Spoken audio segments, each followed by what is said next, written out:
Hello everyone, welcome back to the channel. आज हम class 12 history chapter 5 through the eyes of travellers का एक ऐसा टॉपिक कवर करेंगे जो सीबीएसई बोर्ड, सीयूईटी और यूपीएससी तीनों के लिए सुपर इम्पोर्टेंट है और उसका नाम है फ्रैंकोइस बर्नियर।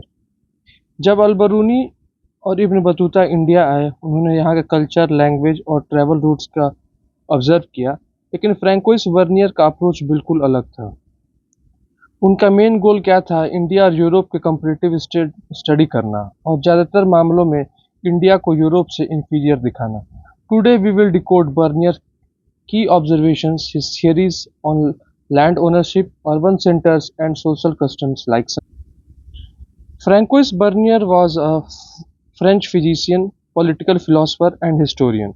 उन्होंने इंडिया में अराउंड 12 ईयर्स 1656 टू 1668 spent किया। He served as a physician to Dara Shikoh, the eldest son of Emperor Shah Jahan, and later worked with Danishmand Khan, an Armenian noble at the Mughal court. उनकी book का नाम travels in the Mughal empire है। एक crucial point जो NCERT highlighting करती है, Bernier ने अपनी writings king Louis 14 of France को डेडिकेट किया था। उनकी कॉन्स्टेंटली गोल था यूरोप के रूलर्स को ये बताना कि मुगल एडमिनिस्ट्रेटिव मॉडल फॉल्टी है और यूरोपियन मॉडल सुपीरियर है। वो यूरोप को सुपीरियर दिखाना चाहते थे। अब आते हैं सबसे मेन टॉपिक पर, क्राउन ओनरशिप ऑफ लैंड, यानी जमीन का मालिकाना हक। बर्नियर के मुताबिक मुगल एम्पायर में private property in land exist ही नहीं करती थी। According to him, the king was the sole owner of all the land in the empire. मतलब एम्पायर की पूरी भूमि पर, पूरे लैंड पर एम्पायर का हक होता था। No inheritance of law. जब रूलर सारी जमीन का ओनर होता है तो पीजेंट्स अपने जमीन अपने बच्चों के पास डाउन नहीं कर सकते। Because of this, farmers have no long term interest in improving और इन्वेस्टिंग इन द लैंड। मतलब लोग इन्वेस्टमेंट भी नहीं करना चाहते थे और उनका कुछ इंटरेस्ट भी नहीं होता था, क्योंकि बाद में तो सारी जमीन का मालिक राजा ही हो जाता था। Decline of agriculture. इन्वेस्टमेंट ना होने की वजह से एग्रीकल्चर प्रोडक्टिविटी ड्रॉप हो गई, leading to wide spread impoverishment of peasantry. No intermediate middle class. Bernier claims कि इंडिया में कोई मिडिल क्लास नहीं है। उनके हिसाब से इंडिया में कोई मिडिल क्लास नहीं है। Society is strictly divided into two extremes, a ruling elite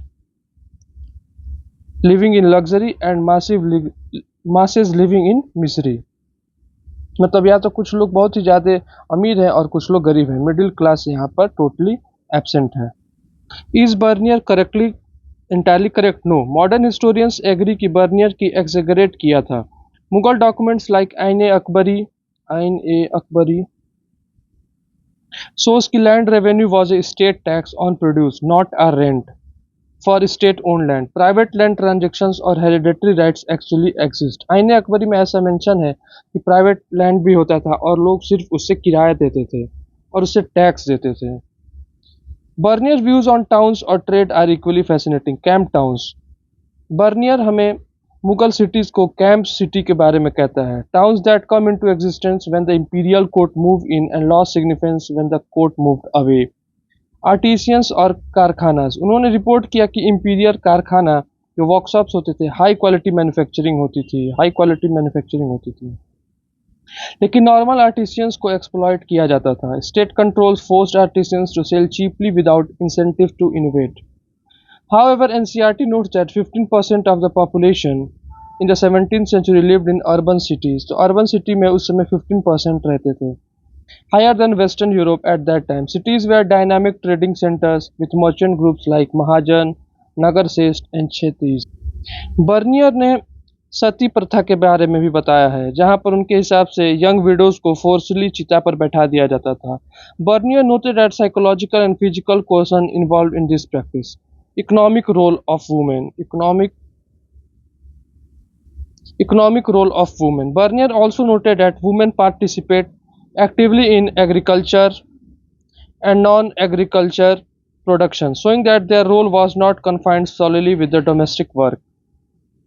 तो अगर हम इसको एक समरी के रूप में देखें तो लैंड ओनरशिप पर बर्नियर कहता है कि एब्सोल्युटली क्लोन के ओनरशिप में था, लेकिन आज के हिस्टोरियंस का कहना है कि स्टेट बस टैक्स कलेक्ट करता था और लैंड राइट्स एग्जिस्ट करते थे।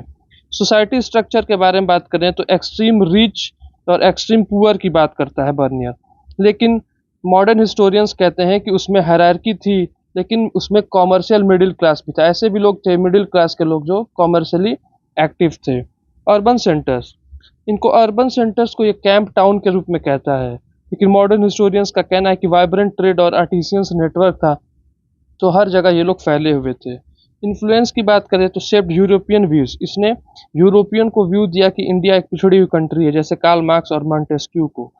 लेकिन इसके मॉडर्न हिस्टोरियंस की बात करें तो उसने ओरिएंटल डेपोटिज्म के बारे में बताया। मैं आपके आगे के लेक्चर में ओरिएंटल डेपोटिज्म आपको समझा दूंगा अगर आपको जानना होगा तो।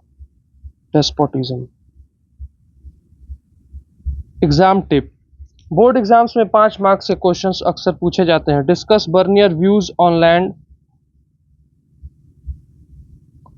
Discuss Bernier's view on crown ownership of land and how modern historians evaluate them. इस क्वेश्चंस में पहले बर्नियर के 3 पॉइंट्स एक्सप्लेन करो, फिर मॉडर्न हिस्टोरिकल क्रिटिक्स को जैसे आईने अकबरी को भी लिख सकते हैं।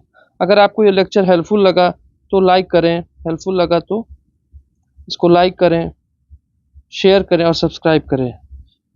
Thank you, have a nice day, always history.